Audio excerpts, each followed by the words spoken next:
السلام عليكم ورحمة الله تعالى وبركاته. أطلع سلام يا دمانتين بملكستا يمروا بأجنة تعالى ذي يضافي إذا بكتشوكتان وأنا كتونا إلا ما أنت واجمك بري وحنداوني يدور شدي كسرتي سومالان إن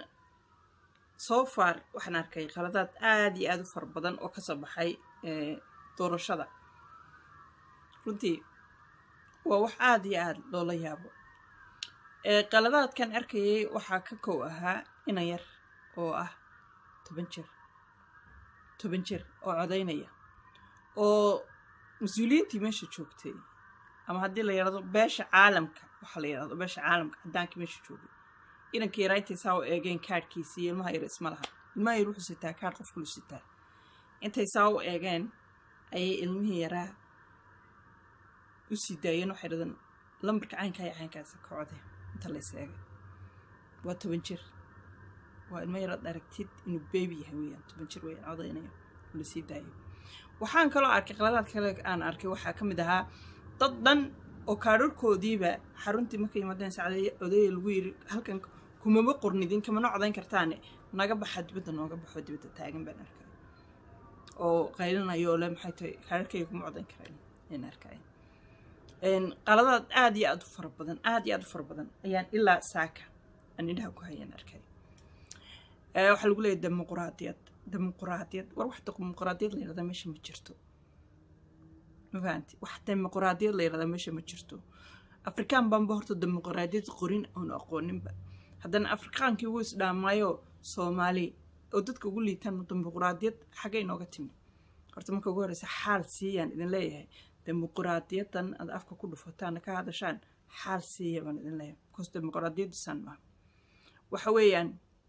Soomaali qabyaalada araxda iyo dhabarka iyo lugaha iyo mar walba ka jabsay cuuriyamsi ya ayaa kaaga sheekeynaysa dimuqraadiyadu meesha ma jirto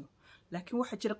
qabyaalad u qabanaysa doorasho ayaa meesha jirta waxa jirta heer u qabanaya doorasho ayaa meesha jooga ma fahanteen karisxun waxay karinayso ood og tahay wax meesha ka soo baxay inaad cuntid ood ku dharagtid na habeenka xalay haay tagay weeyaan marka ba waynu sugaynaa hadda karisxun cuntada karinayso wixii ka soo bixi doona ayaynu sugi doonaa waynuna wada eegi doonaa bal hadda cuntadaas ay noqoto mideena kaafida oo aynu ku wada dharagno inay noqoto imidaynu Soomaalihaad iyo gaajo iyo balbal aynu ka qaadno waynu sugi doonaa taasna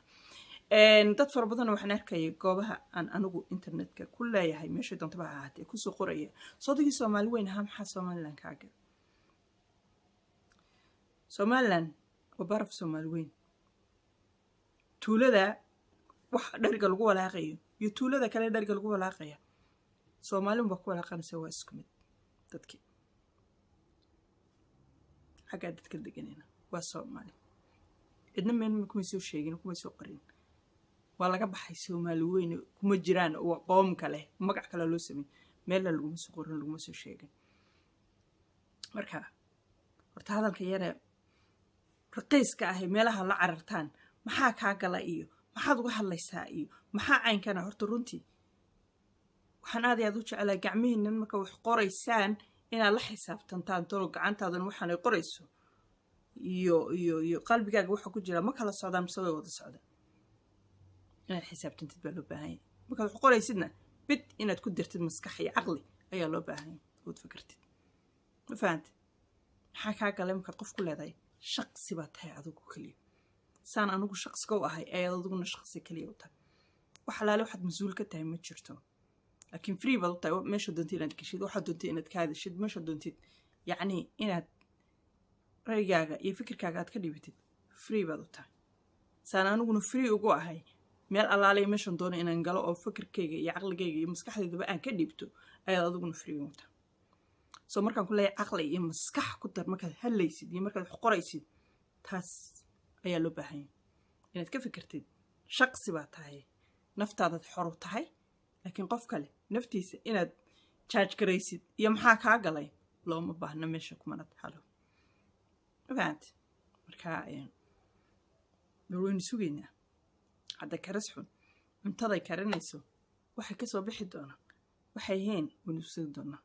madari la wada cuni doono baa oo lagu faaxi doono mise waa dhari marka la cuno olol iyo gaajo iyo balanbal iyo hoog iyo balanbal laga qaadi doono ayuu noqon doona bal insha allah waynu sugi doonaa wax ka soo baxayo meesha ayada ah already waynu arkaynay qaladaad aad u fara badan ayaa soo baxo dibadda yimi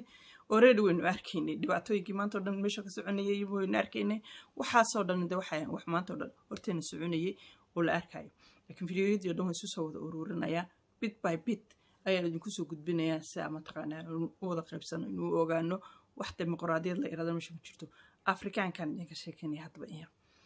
afrikaanka maba yaqaano enough it's enough maba yaqaano magaaladan dhan ee London aan deganahay nin afrikaan haddii la sii lagu yar bal adigu qaado iimaanka ka sii tagayo si weynaanayo wuxuu leeyahay magaalada ku xigtana igu dar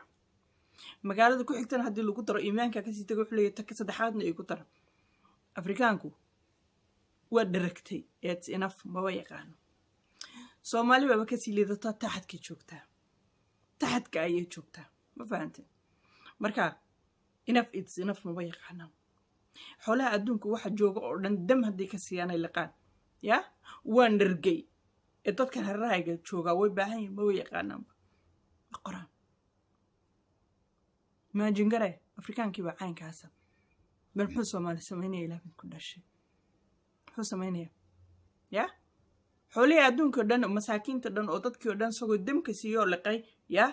ayaanu haddana dareensanay inuu dharagsan yahay ma dareensanay gaaja hayse wuu ololaya markuu wax cunaba ololii gaajo kasii qaadaya wuu sii ololaya enough ma yaqaano because cadaalad baanu aqoonin because garsoor baanu aqoonin because qof dadkan bini'aadanka reeb jooga sad u baahantay u baahanyiin baanu aqoonin because waxaan maleeyay dadka cadaalad u falbaanay aqoonin because waxaanu aqoonin adduunyada ma joogay sida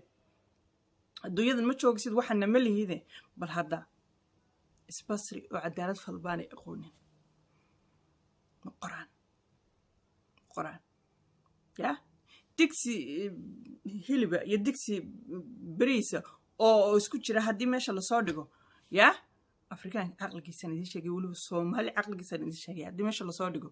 يا وبدوني أنت دكسي ياس إن كل جك أنت كل يوم كل جعنه لا بقف هذا لا فرد صدق قف ده لا فرده كمان فكرية لا بدنا قفي صدق دنا قفي كله فرده طالما حيعون الدوران لكن وحكي فكرية دكسي قاعدن أنا عناية أنا عليه لكن لو بدنا قفي لا فرده واحد دوني ها عنان أنا قحوي من كل كم فكريه حالك دتك أدونك كنا ولا أي كيف كران يعني this is for me this is for you حيث يعني justice rights ما حد حق ولاد هاي ما حنا حق هاي ما حنا كوسين كرا ما حنا هيلي كرا is شيء ما بدر هاي ما بأفريقيا شيء ما بيقانا حشاد ما بيقانا ما نقرأ فهمت ها ديك سيجاردن إبريس كاركا يلا دم بكسينيا بكسيس كعيا سقى علوش والوال لك تاي بلق ضدك كده سوسي يجي ولي حاجة قال حدان عنا ولي بقدر سنة يقول لي فريدنا ما نكون عنا حالات حاجة قال وحبوا أركبه حالات دي فريدنا بوا أركبه دع يتوجد يوحن يبلب كان يهو كانوا وذا وحبوا أركبه حالات وتوجنا بدي سكوف لينكرا إني تاي بوا ninka tuuga Afrikaanka ah maanta iyo ninka tuuga Soomaaliga maanta wuxuu soo arkaa inuu fariid yahay inuu aqoon-yahan yahay inuu tacliin mutaystay oo dadka ku dhacay dadka ku khiyaameeyay khiyaanadu inay tacliin tahay tuugadu inay tacliin tahay waxyaabahaas oo dhan wuxuu haystaa wada fariidin buu haystaa halka dadka adduunku ay ka cararaan oo ay ka dhuntaan isagu horbuu soo taagan yahay yaa wax dhacay ana dhacay kulay xeeladii tuug xeelad iyo aqoon-yahan baan xeelad ma ku dhacay kulay هذا كذا داليني هذا ونود الشغنا ونود أوغان دونا كرشحن وحيسو كرنيسو درجة ماشي كسب حيفوش حن بلا ددا كاي بلا دسكا وحوي هاي وهذا ونود فلنا ونيكتون أدنى ونسلام يا دمانتين بخير فربنا بدي رجيني إمك سوى عباد صاعي تم سوقر وحلا سوقر سينوات حديث بالنقطة laga yaabaa inaan beri sensitive aan joon jiro maxadii haysan joon jiro laakiin right now ma aragta ridiculous saas intaan idin eego ma aragta ayaan idin ku qoslaa because waxaan ogahay inaan tiin dad ridiculous oo wax idin dhimayeen baan kar laakiin waxaan isweydiin ma taqaan waxaan leeyahay dadka maxaa cadibay maxaa ku cadibay walaalo maxaa walaalay ku cadibay aawiyo beri marka aniga soo caayis do you think inaan adiga waxa soo qorisay maalaa yacniga anigu wuxuu noqonayo wala aadan kula yaabana adan kula yaabana ku xishoodo waxaan aad qofkan wuu cadiban yahay uu dhibaataysan yahay dhibaato haysato uu ololayo uu gubanaya maxaa ku cadibay wala maxaa ku cadibay dhiikariyo kugu dhicin dhiigga iska yara dhibaatada iska yara ayo waxaan cayda iyo dhibaatada iyo problemka ka keenayo waxa weyn ud ololaysaa inta in bad ku sugan tahay inaad ku dhufatid bad ku sugan tahay anuguna yoonaad halkan ba fadhiinta labada lagu soo ka dul saarto ayaan kugu qosliya oo aan ku daawanayaan isleeyahay soo badeexayda because waxaan ku ogahay waxa soo dhibaato ay waxa soo cay waxa ka keenaya inay tahay dhibaato ka haysata خير فربنا ما يدير الجنات. السلام عليكم ورحمة الله تعالى وبركاته.